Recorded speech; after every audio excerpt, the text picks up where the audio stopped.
السلام علیکم۔ امید کرتا ہوں سب خیر خیریت سے ہوں گے۔ آج آپ کے لیے ایک لفظ لے کے آیا ہوں، وہ لفظ ہے پیش نظر، اور اس کا جملے میں درست استعمال بھی بتاؤں گا آپ کو میں۔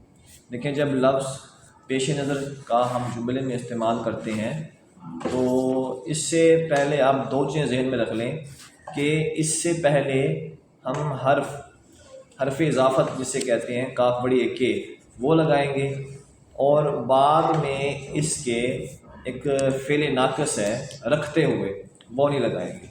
مثال کے طور پر مثال دوں آپ کو میں کہ گرمی کی شدت کے پیش نظر حکومت نے چھٹیاں بڑھا دیں۔ اسی طرح بارش کے پیش نظر ہم نے آج کا جلسہ ملتوی کر دیا۔ تو آپ نے دیکھا کہ میں نے پیش نظر سے پہلے حرف اضافت کاف بڑی کے لگایا ہے اور اس کے بعد رکھتے ہوئے نہیں لگایا۔